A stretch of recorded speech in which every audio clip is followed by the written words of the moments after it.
server. My name is Lenny and I'm a MySQL DBA. First, I'd like to mention that perhaps this session is a bit more detailed than I planned at first, but on the other hand, it's not rocket science, and even though I get a bit technical now and then, you should be able to keep up. First, what is it? It's a plugin, and it's actually installed along with the Percona server, but it is not enabled. So if you're using Percona server, you already have the plugin, even though you may have never noticed it. Basically, the plugin will just log all activity on a server performed by a user, along with a timestamp and some information about the connection ID, what type of command, and the IP of the connection. It can be configured not to log everything or only log specific type of activity, just in case you don't want to log everything. It is fairly lightweight. They obviously depend on your server. If you are running an old server, you might see some performance impact, but on a newer server with decent storage, CPU and memory, it shouldn't be a problem. It is not a performance tuning tool. If you need to understand where your CPU cycles are used, the slow query log is the place to look. You could actually argue that all the informations from the audit log are also available from the slow query log. However, the slow query log also have a lot of technical info you're not interested in for an audit log. When I started to have a look at this, I was in a situation where I wanted to be able to have documentation on who had access to what at a given time. Also, in case of a data theft from the database, it would be very nice to know what have been done to the server. In my experience, you can't solely rely on the access log of your database client, like the web service log or an API log. And also, I wanted to get a better understanding on the queries executed on my server. When looking at a slow query log, it only shows the query that take up a lot of resources. And also, it may sound stupid, but first very late in the process did I realize that I was building a very powerful tool for troubleshooting. I'm sure you can think of 1,000 other reasons to do audit logging. In this session, we will cover two things. First, we'll see how to enable and collect the logs, because it's actually very easy to getting started. And afterwards, we'll have some examples on what we can do with the logs once we have them collected. When I first started looking at Percona Audit, I very quickly ran into some obstacles for making this useful for me. As you can see, the output here is a bit verbose.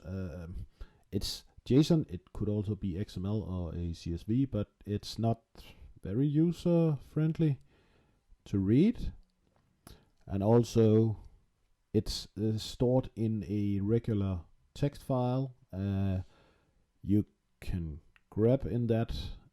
It will be awful and not very efficient, and it will also be very storage consuming. You can compress your logs, but then they are even less searchable.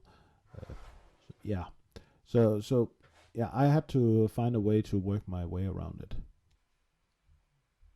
The solution I came across was ClickHouse. Eureka!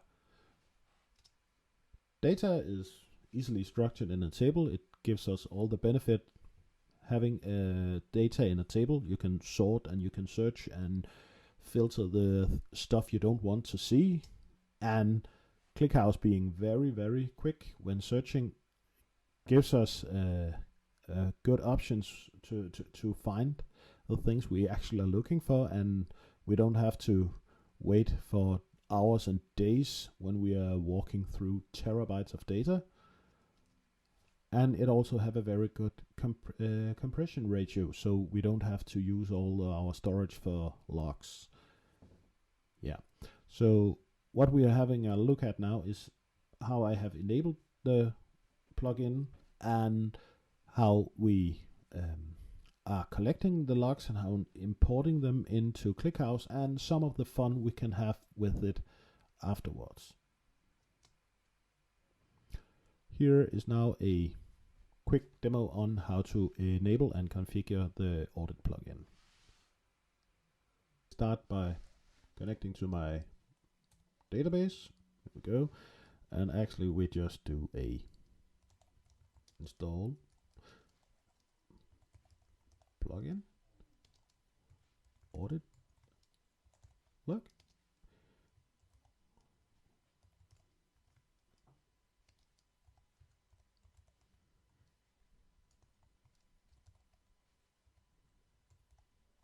Like this. And now we have the plugin enabled. We can now see we have some variables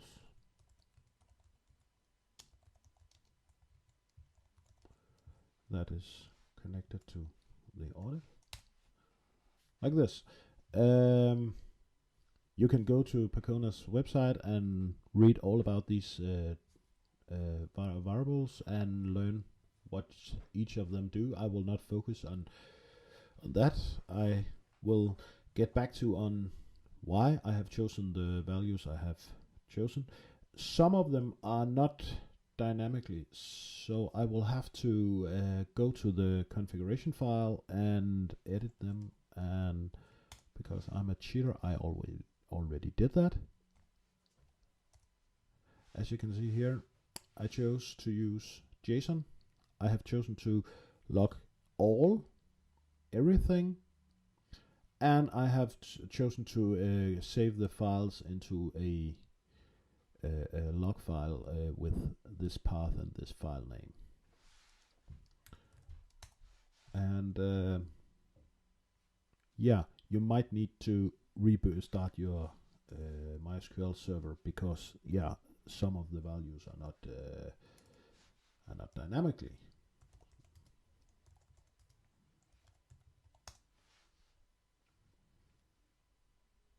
And hopefully, here we go. Yeah, and I have my settings here. There are a couple of things you might want to consider, like format. I chose JSON, but you can also use XML or CSV. In this case, I chose to save to local disk, but you can also save to a syslog server. I see two problems with this. Number one, syslog is per default UDP, which is a unreliable transmission. This means if a packet is lost, your logs are lost. And also, syslog is per default clear text. This means it will be fairly easy to intercept the logs, and you don't want that. I know you can configure syslog to use TCP for reliable transmission and encrypt the messages. You can also do that. But I figured it was way easier to log to disk and then copy the files away from the server later. Do you really want to log everything? I would say yes. Yes, you do. Like, if you exclude a user and this user gets compromised, then you will have a very weak link right there in your log audit documentation. But like everything else in the world of database, it depends on your setup and your environment. You might not need to log everything, but I would definitely recommend logging everything. All the settings for the plugin are described at Percona's website, so before starting, I'd recommend you read the documentation. I ended up with a workflow like this, and I split the workflow into 3 separate steps. And this is because I don't want the different steps in the process to be depending on each other's availability. Realistically, the ClickHouse server will not be available all the time, but I don't want the MySQL server to be affected by that. So the first step, I rotate and flush the logs from the MySQL process. Secondly, I copy the files away from the MySQL server to the ClickHouse server. And last, I import these files into the ClickHouse database. You could actually just pass the log files on the MySQL server and insert them directly into the ClickHouse database. However, in my experience, it is quite CPU intense to process the log files. And being a database server is hard enough, we don't want to add extra load on purpose. So that's the reason I just copy the files away and then process them elsewhere. Now we're going to have a brief look at how to set up the rotation and rsyncing the log files in 2 simple steps in Bash. We are going to rotate the log files and copy them away from the server. I have done it by this simple bash script here, where I have defined a couple of parameters. For example, the minimum line numbers.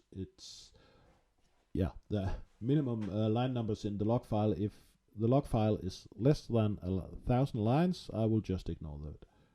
And then I will copy it to another destination. And if the ClickHouse server is unavailable at the moment, then I will just pile up the log files on my MySQL server until the ClickHouse server will become available, and by that time I will copy the files to the server. And then remember the flush command. You really want to do that, because if you don't flush your files, then MySQL will still keep the file handle open for the old log file, and you don't want that. And then we verify if the database is alive. If not, it's just stopping. And also we verify that the line numbers of the log file is bigger than the minimum line numbers. And if it is, then we are rotating the file and we are flushing the log file, and that's it. It's again very basic, but keep it simple. And then we need to rsync the log file again. This is very simple.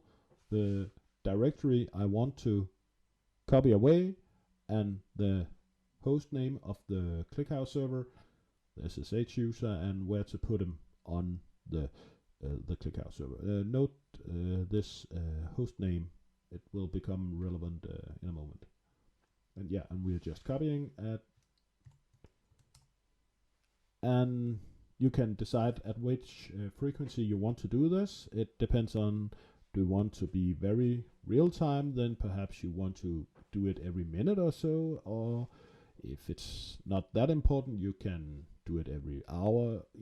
It all depends, but you would end up with a cron tab that looks something like this. I have chosen to do it every 5 minutes, but whatever your need is. Now it is time to get the logs into the ClickHouse database. JSON is normally easy to work with, but you will run into a couple of minor problems you will have to handle. First, the log file is not just one JSON object with all the records within. I think ClickHouse would actually be able to read the raw file if it was one JSON object, but instead each line in the file is a JSON object with only one record within, and I couldn't get ClickHouse to read it correct. Perhaps I'm doing it wrong. I don't know. I'm sorry about that, I guess. Next, there is nothing in the log file itself mentioning anything about the server where a log file came from. So if you just import all the log files from all your servers into a single table, you will have no idea where a given query have been executed, making it a bit useless. The solution is a fairly simple JSON parser I wrote in Go. It is reading the file line by line, decoding the JSON and inserting into ClickHouse along with information about which server a log file came from.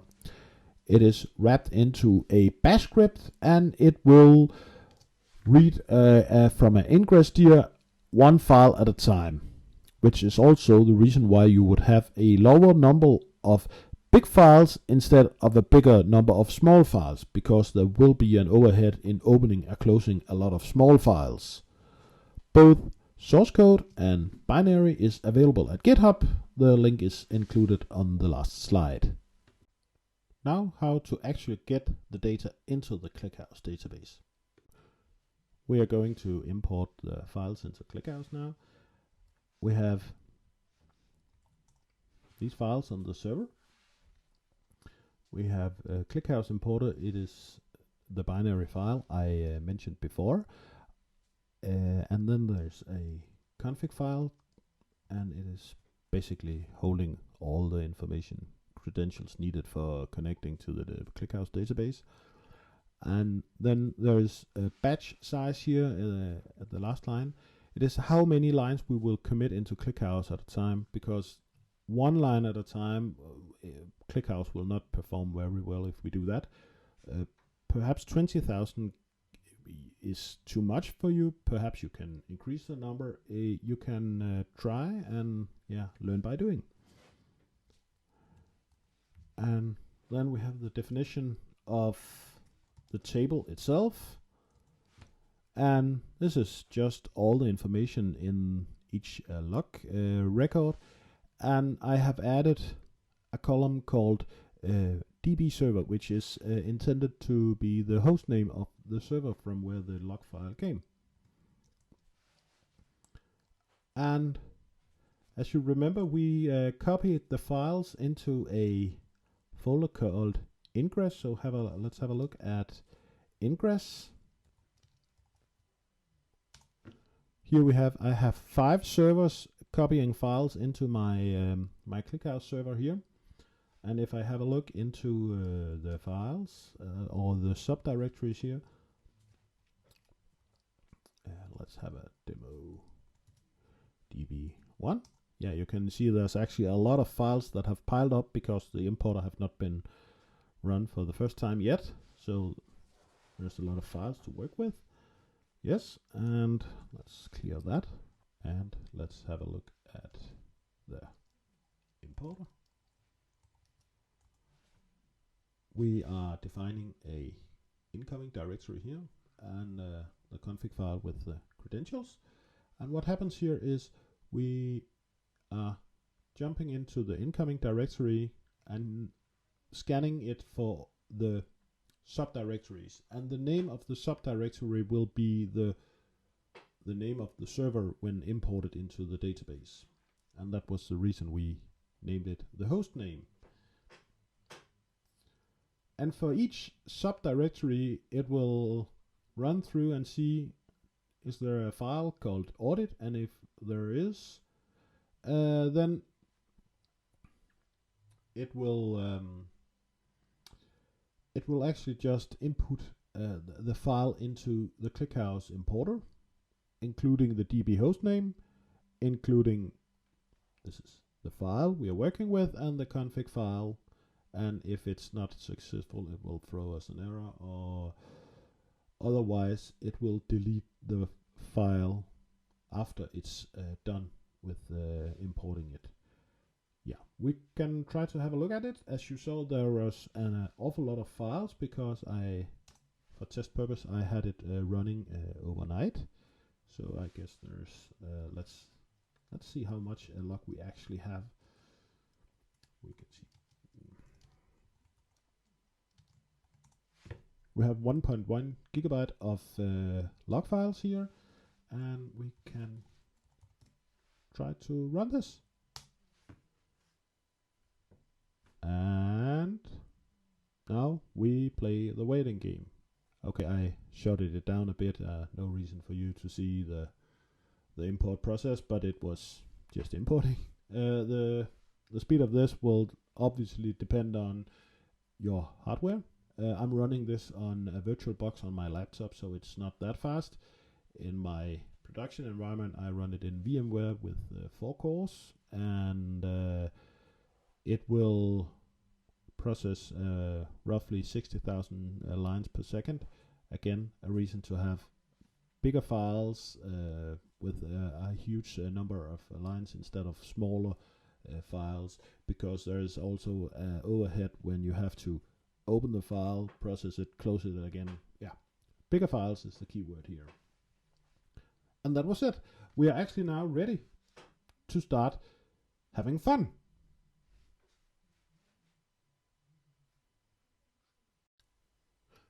When you want to search your data, you have the ClickHouse CLI, and then you can sort and search with standard SQL. I guess most of the current audience are familiar with that. Use your imagination. Like you can search by timestamp, and query by query you can figure out what have happened. It is worth to mention it is working with seconds precision, so if you are tracing sub-seconds race condition, the reliability is somewhat limited. But if you have to follow a specific user's path across multiple servers, it's easy. If you have a host with suspicious activity, you can isolate that specific host and have a look at that. And my personal favorite is following a specific connection. And it's actually interesting to follow a connection being used by proxy SQL where the user is changed all the time. It's like Serenity for a DBA. And very quickly you realize it is screaming to the skies above Grafana. I believe a lot of you know Grafana, and there's a nice ClickHouse plugin, so it is easy to quickly make graphs over the activity and spot very interesting patterns. I could do a lot of examples on how to search and use the data, but we are on a tight schedule here, so I have picked some real-life examples to illustrate the potential of this tool, and these examples actually help me a lot in my daily operation. The first story I'd like to tell was actually also the first real-life problem I solved with the audit logs. Over a longer period of time, we had a problem with one of our Percona XDB clusters where it sometimes early in the morning something happened. The entire cluster had a hiccup and a bunch of services was disconnected. I'm actually very sorry I didn't take a screenshot at the time, but it was very similar to this. And right there in front of me, I had a single dot in the timeline matching the exact timestamp with the command class truncate. And doing a truncate on a table on a Percona XDB cluster is not always a good idea. But I was able to dig into data very fast, and I was able to find the exact timestamp, command, user, client, and most importantly, a developer to blame. So we rewrote the program a bit, and the hiccup problem was gone. So after searching in dead-end logs for many hours, I solved this issue with audit logs.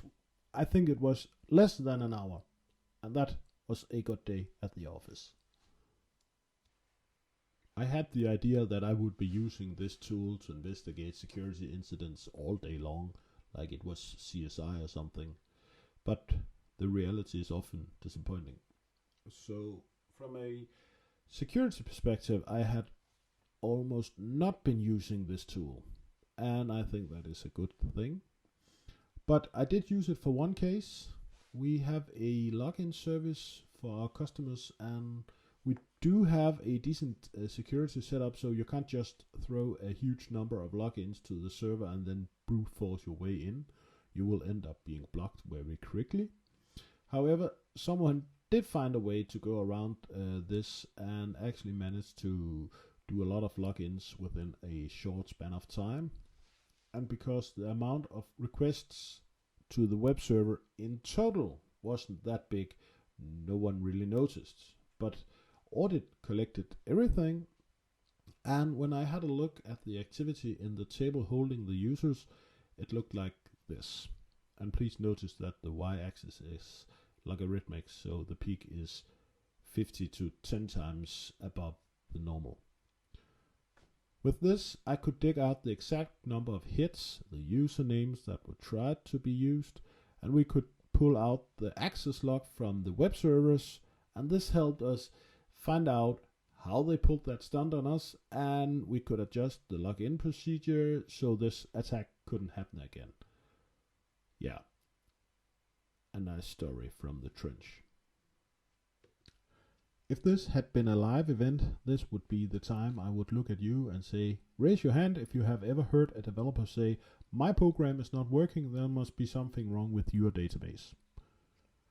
Now imagine me looking at you and I say, oh, I see almost all of you have tried that.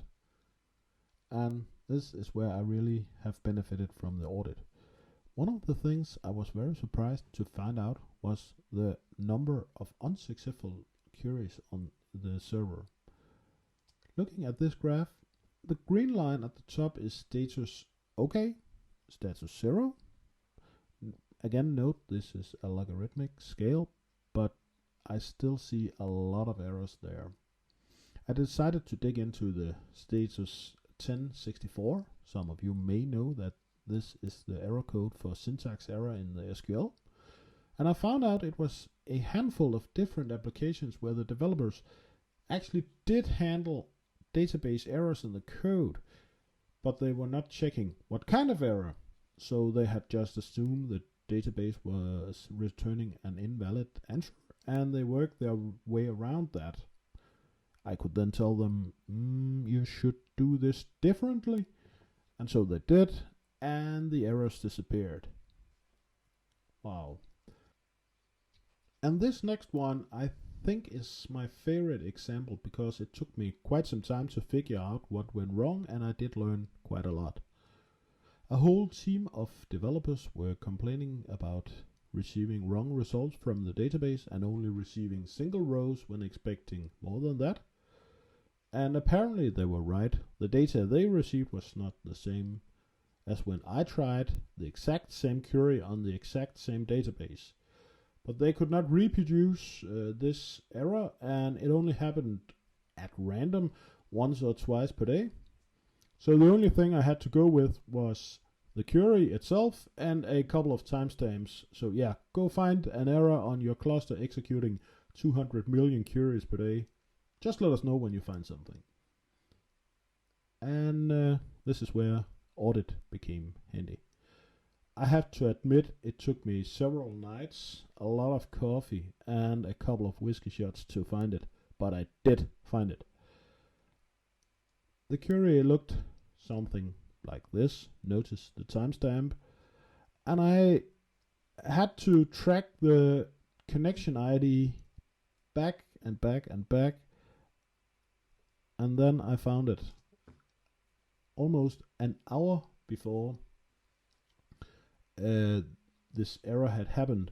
I found this query: set SQL select limit equal 1. It turned out to be their framework that for some reason set this parameter. I never figured out why, but we could disable it, and all of a sudden the developers got the expected data from the database, and I can say for sure that I would never have found that without the audit log. And that's it. That was what I could fit into this 30-minute session. Here are some links where you can read about the plugin. You can download the importer I used, and also a link for the Grafana ClickHouse plugin. This session is a pre-recorded session, so I can't answer any questions, but if you got any, reach out to me by mail and I will answer the best I can. Thanks for listening, and please remember to rate this session.